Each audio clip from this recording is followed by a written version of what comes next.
rappers. If I send the dressers, they gon' come in straight. What it is, it's your boys, Deuce, Teddy, and LaQuelle, report with the facts, opinions, and BS straight from the top of the key. What's good, and welcome back, welcome back, welcome back. What's up, man? What's good, Smiley?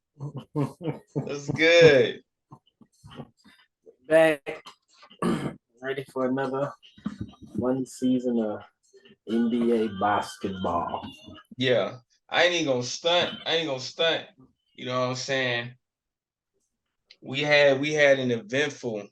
Hold on, this brother Jake calling right now. Hold on. Yeah. Yeah, we have to put it on phone right now. Yeah. I will see your invite. Oh my goodness. It was a fun summer, man.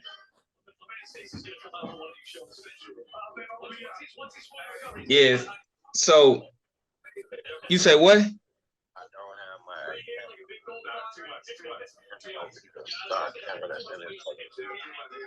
my Well shit, we live right now.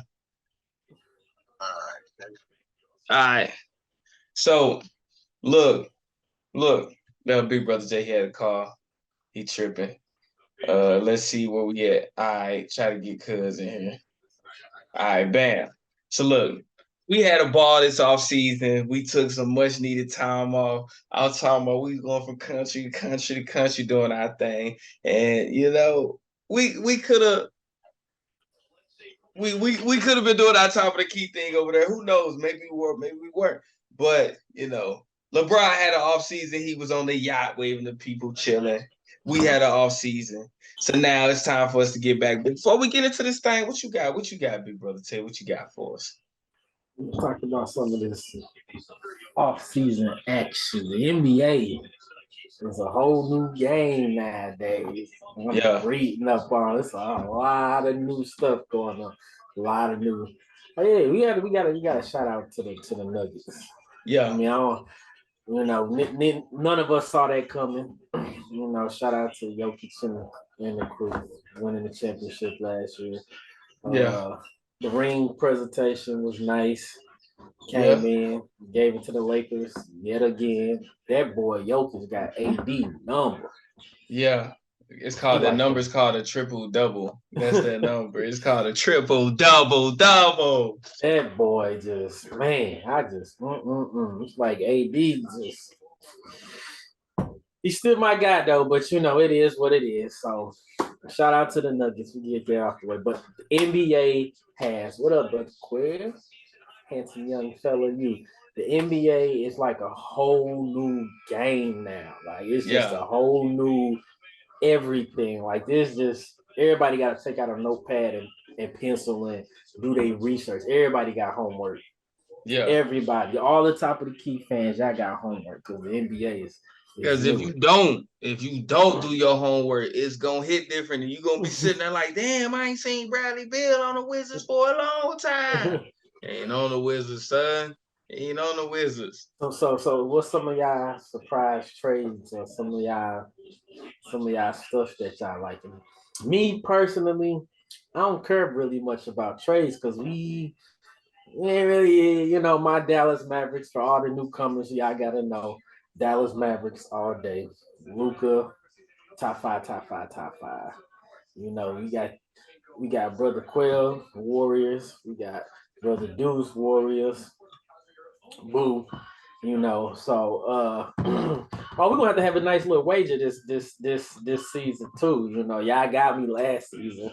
So I'm gonna have to do something again this season, a little wager between us three. But Quill, can you hear me? Nah, we can't hear you. We can't hear. But we're gonna have to do something. So Deuce, what you got for some of this off-season action that's happened that you want to tell our fans about? So why he gets set up with his audio, you know, I say the most surprising because it was a lot of action that went on. I'm gonna say two things that were really surprising. two of the things. One of the first thing that was surprising was the fact that they zoomed in on these challenges, and they did what we were talking about, making it to where coaches get multiple challenges in a game. That right there is surprising because that's something we were really harping on, really talking about, and really giving that advice, that, you know what I'm saying, that instruction on what you can do to make that official. So to see them, you know what I'm saying, make that happen, and to know how much we talked about it, I'm just like, man, like, cause for years we had these conversations, and I'm seeing them do stuff, and I'm like, bro, we be talking about that all the time. So to see that actually come to fruition, that's crazy. But the other thing was Drew Holiday to the Celtics. Like, when you seen everything going on, and the Bucks doing what they doing, and you like, all right, the Bucks click, but for them teams to allow Drew Holiday to get to the Celtics, on top of the fact they already got Porzingis, but the fact that the Celtics parted ways with Grant Williams, Robert Williams, Marcus Smart, like that right there, just everything that happened with the Celtics just was mind blowing to me. You like Drew Holiday way better than Marcus Smart. Well, it ain't even do I like him better. He's an actual point guard. They're different. He's an actual point guard. They were making Marcus Smart fit the bill of a point guard, but he's not a point guard. Marcus Smart a two, undersized two, but he's with it. He's gonna go out there. He's gonna play physical. He gonna play a three. He gonna go out. You seen him guarding Joel Embiid. He gonna go out there and play hard. So I wish they were able to keep Marcus Smart. You know what I'm saying? But to go from potential, or defensive player of the year to defensive player of the year, who's actually a point guard, hey, that's solidified. I ain't mad at it. It's bittersweet. Bittersweet. What about that CP3? Because when I first heard about it, I was like, I don't see how that's gonna work. And come to find out, we seeing the preseason season opener that actually is making it work. Yeah, I mean, and Quail, if he ever get his technical issues resolved, he'll chime in on it. But when I seen that, I mean, it was like, that's crazy, another crazy offseason move. Parting ways with Jordan Poole was crazy, but it made sense why we parted ways with Jordan Poole. And then to acquire Chris Paul, you knew Chris Paul wasn't staying. Like, when certain veterans and they get traded to certain teams, they're not gonna stay with that team. It's gonna be a buyout, or they're gonna talk with the team and get into a forced trade where it's a mutual trade, put it that way. So that wasn't shocking or surprising. It was shocking, but it wasn't the most shocking. Like, it was a lot of teams that could have taken Drew Holiday, made a bid at Drew Holiday, teams that needed a player like Drew Holiday. So that's what kind of shocked me with the Celtics. Yeah. Now, my team, I don't think they didn't acquire much during the offseason, but the players that we do got, the work that I seen them put in this offseason, especially my boy Luka, is promising. Don't let the preseason fool y'all. All right, don't let. Hold on. My bad. I'll read you something. It say Victor Wembanyama pulls up from the top of the key. Hey, shout out to the podcast. Keep going. Keep going. My bad. Hey, it's live. We active. It's live. Wembanyama doing his thing.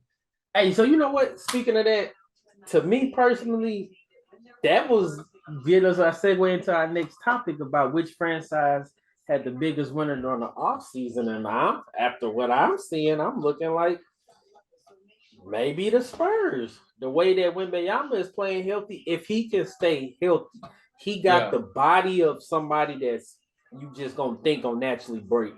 The knee's gonna give out, the elbow's gonna give out. He's have a very thin frame.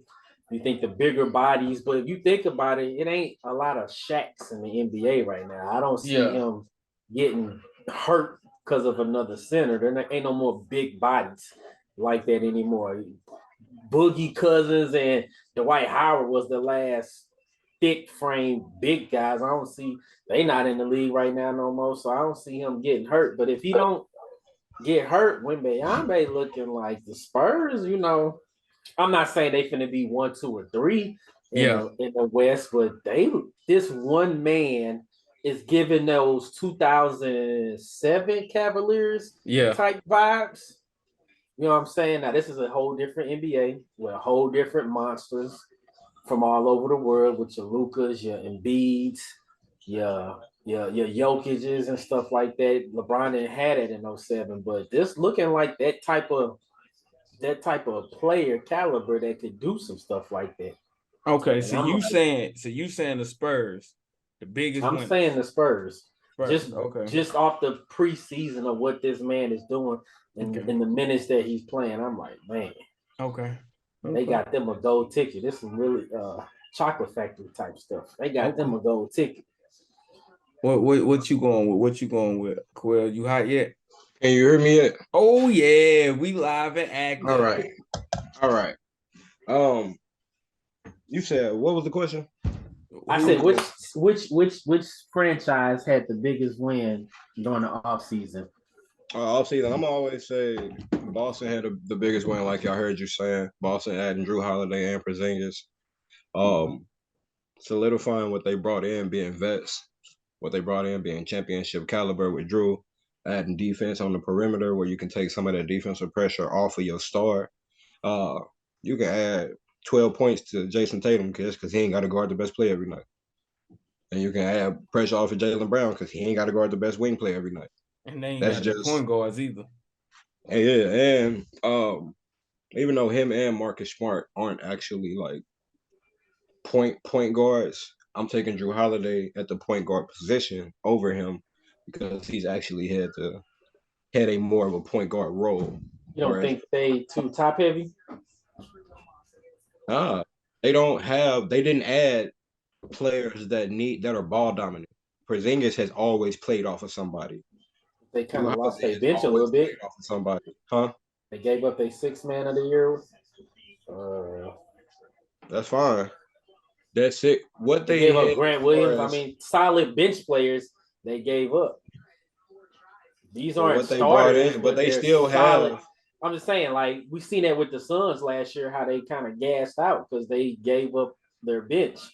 Like they don't have the same bench. I'm not saying They didn't give up too much off the bench. Giving up Malcolm Brogdon. them 2 players right there was pivotal pieces in them getting to where they got last year.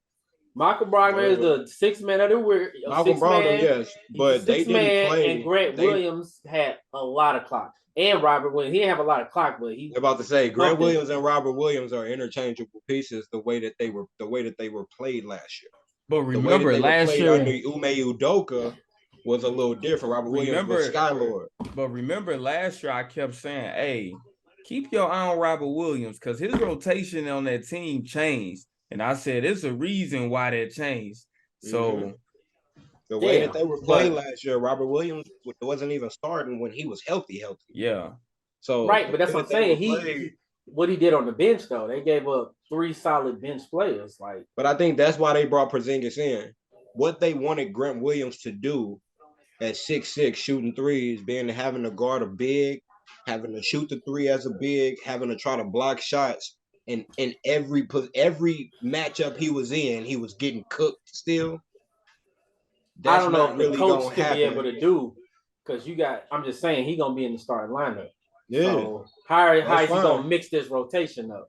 Because now you don't have to take 9 scoring off the floor. Part of the reason you took Robert Williams off the floor is because his only scoring attribute is in when he's diving to the hoop rolling. So you get a lot of defense out of him, but unless he's diving to the rim, scoring, catching a oop, a putback, or basically getting it how you live, you don't have a point guard that's really running the pick and roll with him other than Brogdon. So what he's doing on the floor, he can't even be maximized. Porzingis don't need to just be diving to the floor.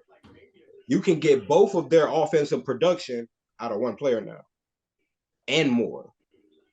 So for me, the biggest winner of this offseason may not amount to them winning the championship, but the Houston Rockets. And they had veterans running to them. when you talk about a Dylan Brooks, when we ain't know what was gonna happen with him, when you talk about a Jeff Green, who's a valuable veteran, a champion, fresh off a championship run, and it was successful. When you talk about a Fred Van Fleet, that's just nice. that organization Two bringing mids in are those nice. veterans, and then it's more like they secured some bigs. You know, it's some names that's not coming to mind right now, but look at what the Houston Rockets did. Look at where they were last year. Now keep an eye on them and see where they gonna be this year. One man gonna throw that whole thing over. Who? Wembanyama, because they gonna be Houston Rockets and the Spurs are gonna be battling for those bottom spots in trying to get into the playoffs. Those are your 8, 9s, and 10s because the other teams are going to be Don't good. be surprised when you see the Lakers right back down there. Yeah, them the teams that's gonna be battling for that. You got your top tier Wembanyama and them teams. not gonna really be bad. They're not gonna be battling for those spots down there. How come They're they not won't? gonna be battling as How much come they as won't? because they don't have Wembanyama's really good, but they're not And gonna be Pop. battling when And your Pop top two is too. when your top two players are both scoring under 20. That's what their team's gonna be. Keldon Johnson and Wembanyama are going to be right at 20 points a game, and then it falls off after that. Now they're going to compete. They got a lot of young talent. They're going to 20 compete. rebounds and 8 blocks. Oh, you haven't recognized that the 7'5" player is not a rebounder like that. That's one thing that nobody's ever talked about this whole time. I was talking about that. Him not a and Chet rebounder be like ending that. the game with 3 rebounds. Yeah, he's not a rebounder like that. Now he's a block. He block shots because Yeah. he's a help defender. He's a scorer, but he's not a an go-getter. 8-foot wingspander. Yeah, he's not really a go-getter. Also, I'm not sold on the Rockets. I'm not sold on. I mean, the Bro, Rockets. I'm not saying the Rockets are winning a champion. What I'm saying, you're going to see a huge increase. If you don't think that they're going to have a huge production increase compared to the team last year. Dude, they only won, 15 to 20 games? Right, so if they win 40 games this year, don't you think it has something to do with the acquisitions? Yes. Sengun really like that. Sengun is really a piece. Like, low-key Jokic, Sengun really has all of the attributes to be on that level. That's what's going to be fun, watching the Jalen Green HCs battle it out. Listen, real talk, Jalen Green either going to have to be Jalen Green this year, or they going to be looking to move on from Jalen Green. And you got to remember, they picked up one of the damn Thompson twins. And so Thompson twins, they have a lot of pieces. Jabari Smith, they have a lot more pieces over there that are way better than the pieces that Wembanyama has around. Yeah. Like, I'm going to take Jabari Smith. They got a better team. Fleet. They got a better team. You got a Dylan Brooks who's in the playoffs with or without Ja every year. You got a Jeff Wembanyama. You got a Jeff Green who's battle tested and a championship. You got the greatest coach. And then you also have a Fred Van Fleet who's a champion. Who's in the playoffs every year. You cannot take that away from them. Top of the key, you heard it here first.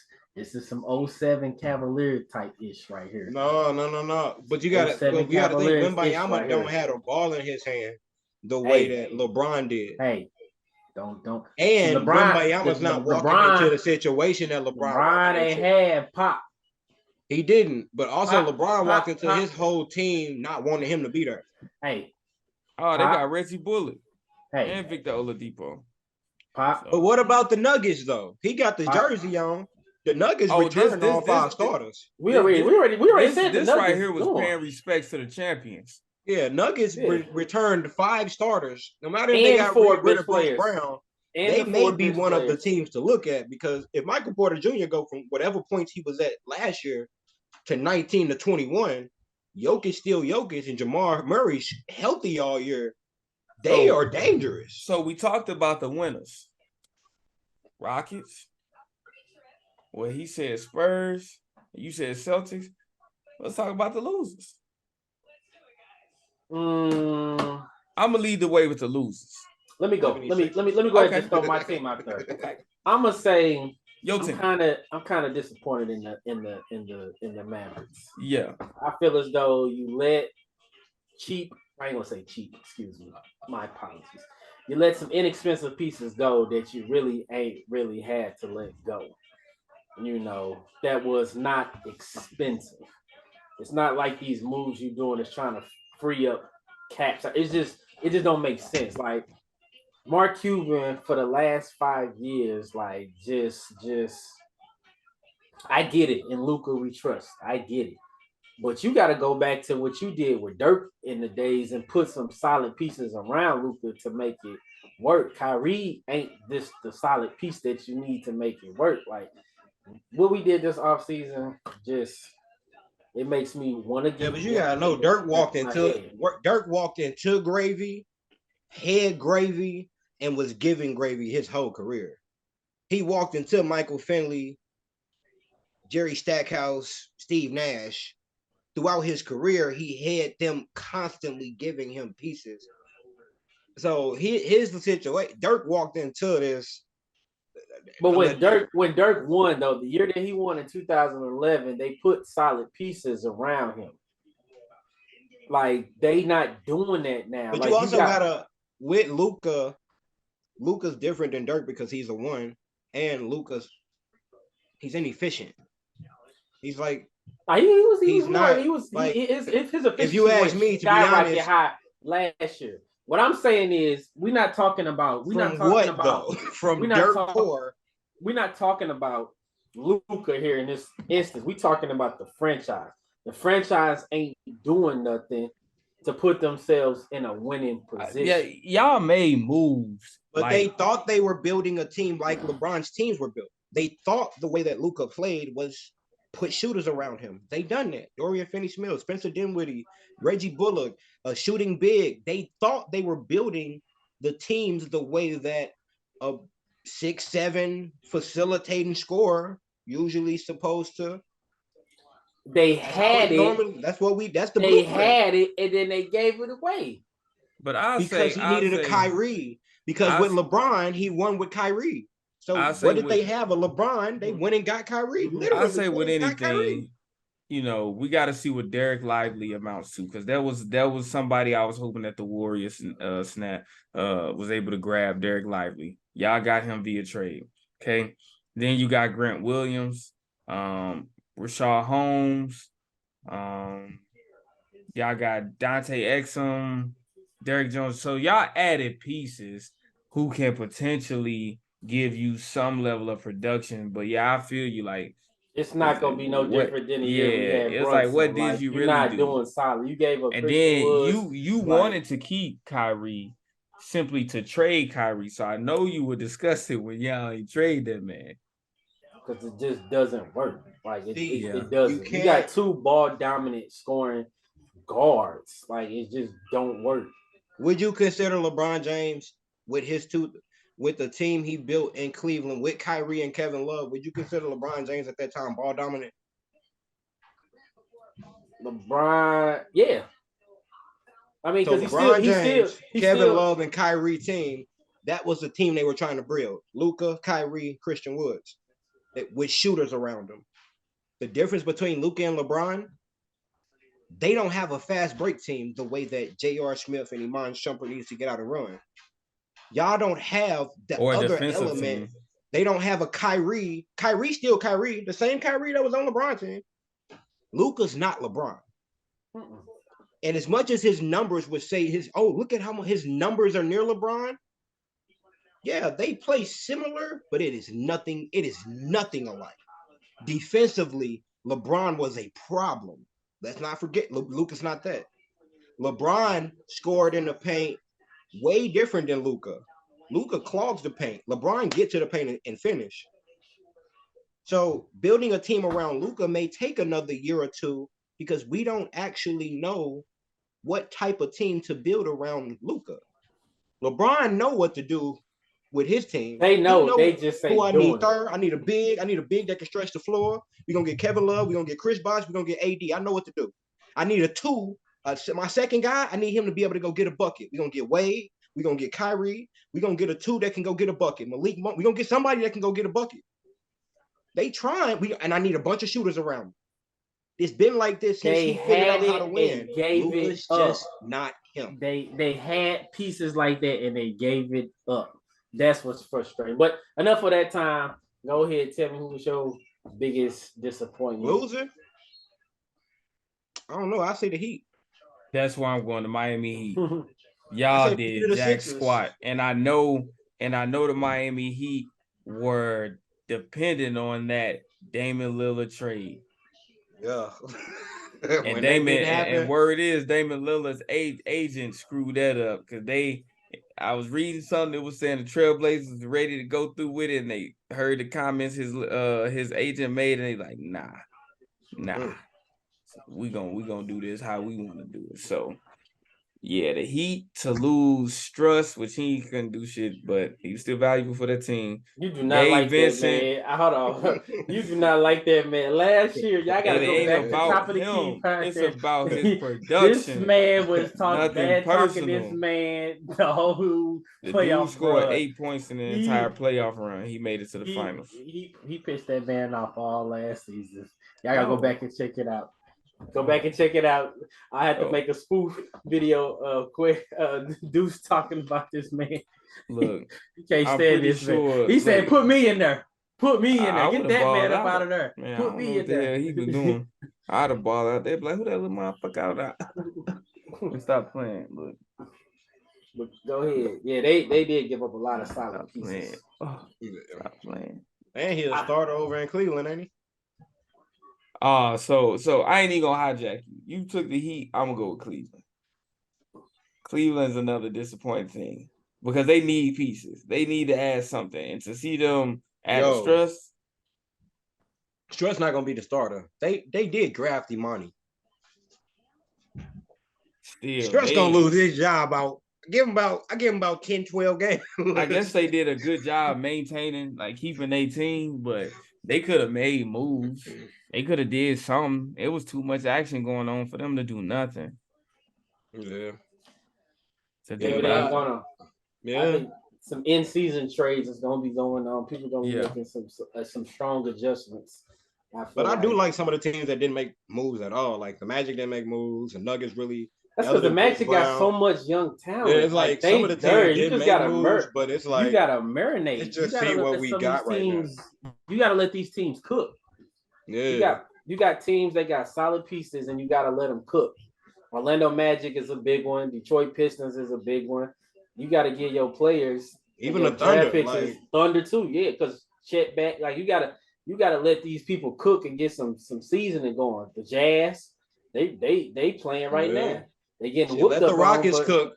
Listen to what I say, Jalen Green. But the Rockets got a lot of new pieces, so you got to. But listen, Jalen Green, coach, they may be moving away from Jalen Green in the near future. They ain't got no choice. Thompson, Sengun, and the pieces they brought in, you better be scoring 30. You got to. But I mean, he still might be their leading scorer though. He may be their number one. Better go score 30 a game. Yeah. But he has that. It's like you're 3 or 4, ain't it? He has that skill set though.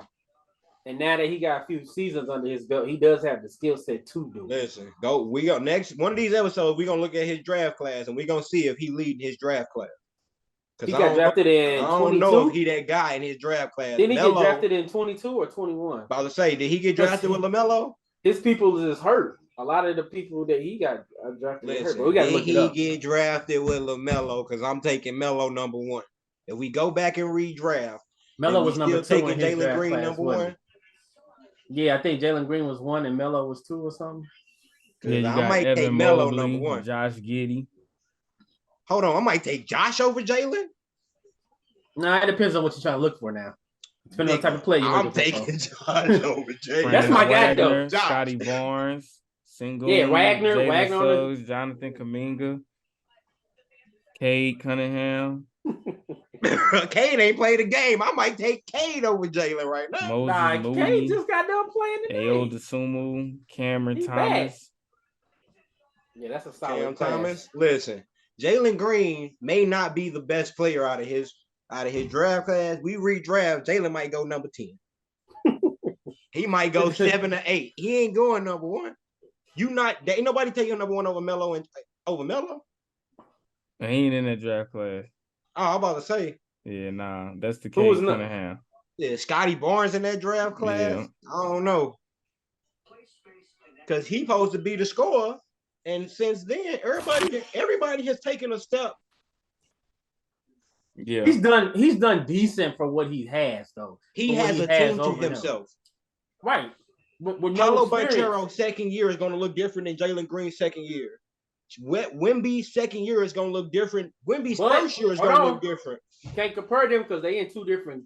I'm just comparing people that East. when they got drafted, they got a whole team to themselves. Melo got a team to himself. So Melo looked different. Melo had seasoned. And talk about some more evolutions in this offseason that resulted from the offseason. So we talked about franchises, players. Let's talk about some of these rules. All right. So we already talked about one of them, the coaches challenge. They heard us out. They revamped it and made it something worthwhile to where coaches, if you win, you challenge in the first half. If you win, you get to retain that challenge and use it in the second half. So I think that's a plus for the league. Like, it makes sense because it's like, even you challenge early and it's something that's challengeable. It's kind of like you was penalized in a sense because now you got to go through the rest of the game with these bogus calls and all the flopping and all the other stuff, and now you can't challenge anything. It's gonna hold the refs a little more accountable. It's gonna hold everybody a little more accountable. You're gonna put the game back into the team's hands and not the refs' hands because a lot of people complain. Yeah, but it's good. You saying in the preseason challenge. Oh, we're gonna challenge this again. Final seconds of the game. Difference maker. Yeah, it's gonna change some things. Listen, what about the start giving referees texts? Yeah. If one coach call a tech on you, the other coach call a tech on you, get out. They got a ref on standby. Yeah. You start getting too many texts for being a bad ref, and the players can't call it on you because the players can go nuts. But if a coach called a tech on you and the next coach call a tech, you get kicked out, you get fined too. Yeah.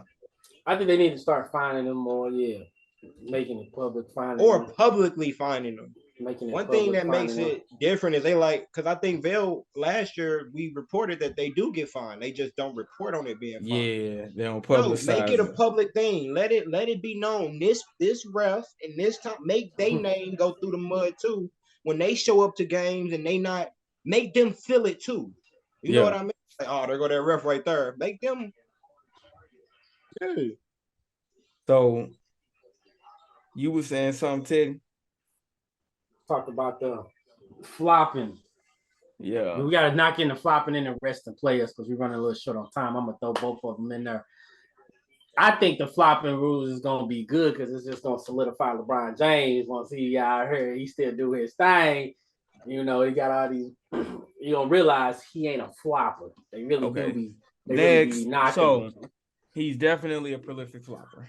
Okay. So when he do his thing, we're gonna go ahead. We can run a whole 20. Like he done been in the league 20-some years, 21 years. We can run a whole 21-minute clip of him just nonstop flopping. Okay. So what we're gonna do is say that let's get an understanding of this rule. You receive an unsportsmanlike technical foul, right? But it doesn't count towards your technical fouls that you get for any other misconduct. So you can't get kicked from the game and it can't result in a fine unless it's not called. And after the game, there's a league review and they see that you flopped during that game, then that's when they can fine you. So let's go ahead and get that understood with this new call. And I think it is much needed. It's much needed, and hopefully it discourages people who flop. Because it still results in a free throw, right? Yeah, technical foul, free throw. Yeah, because now you're not kicked out of the game, but you just gave up points. Yeah, so now you. Yeah, you just gave up and points. They get the ball back, right? Yep. Yeah. So no, they didn't say that piece. They didn't say that piece. So I imagine if that's I have technicals the ball, worked out, I keep the ball. No, you get some technicals. The other teams still get the ball. You just get the free throw. Okay. Yeah.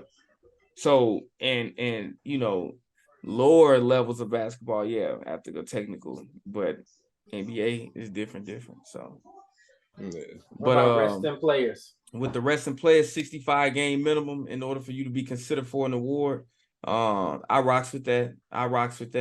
And then the organization franchise would be fine if you ain't playing the players. And they say they did their research. They say it hit different. They say it hits different. They did their research.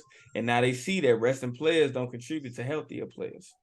Yeah, because I can imagine if I ran every day, all day, eventually my body's going to get more used to running. When I take a week off and then try to rev it up again, I'm more at risk for getting Yeah. injured than if I would have just kept running and training my body the same way.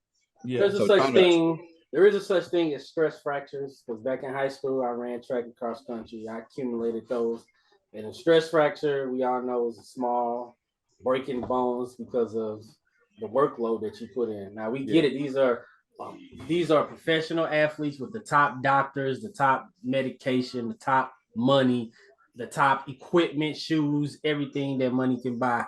So you would think that those would be at a minimum, but it is a possibility. Now, yesterday, if y'all didn't watch it, the NBA commissioner did talk about possibly having their own doctors check players because he's like, people saying if you are hurt, rest, don't play. But if they have to, he talking about some implications of instead of using their team doctors, he gonna have his own doctors looking at these players to make sure y'all really is what y'all say y'all. Now the injured players, for injured players, that's tricky because team doctors, like I said, team doctors are for the team. Right, but that's why the NBA talking about getting their own doctors to come and check players out and do their own exams to make sure that stuff is truthful. But like I'm saying, like us all being high school athletes in the past, we know there is a possibility of stress fractures and stuff and injuries. So we'll see. Yeah. We'll see how it goes.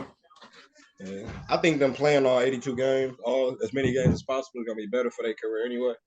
Jordan them played 80 games in their 12, 15 career, only really had 1 or 2 major injuries back then. But they were constantly moving, constantly working, even though they had they were tougher back in the day. I feel as though just people, because us 90s babies, we know it, like us just being 90s babies. We tougher than the kids that's out nowadays. Yeah, but money probably played a factor in that too. But consider this too. For the all this something different.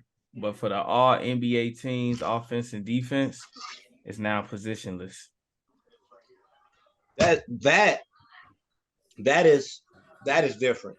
Yeah. I mean, we used to have to take 2 guards, take 2 forwards, and take a center. We play in a positionless league now, pretty much. So yeah, but the thing is, they only had to take certain positions when they like first team 2 guards, 2 forwards. So you got to think about how many guards could never. It might have been 4 forwards that were the best 4 players in the league. Yeah.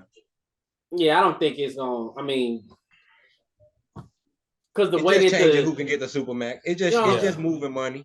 Yeah, because like you could put Giannis in any, Luka 1, 2, 3. Luka, quit putting Luka up there. He gonna be there. He's gonna be there. He's been first team. He's been first team. What 4 years in a row? Yeah, and it's starting all that hype, winning that championship. No, it's not. Season wearing off. Still top 5 MVP. Wearing off again. Still 5. Shout out MVP. to them boys. Top 5 Y'all know what MVP time it candidates. is. Top of the key. Rank number 4. Coming into the season, rank number 4. Welcome back. We appreciate y'all. Make sure y'all get live. He ain't the best player on his spread team. the word. We back. He is the best player on this team. I'm taking Ready? Hope you pack shit up with God, cause we gon' bless you. Let it burn, you gon' get it bad. These just my confession. They in traffic, can't get picked off like no shit and duck. Keep one in the tug. Wife be mad, but bet she still gon' fuck. Don't speak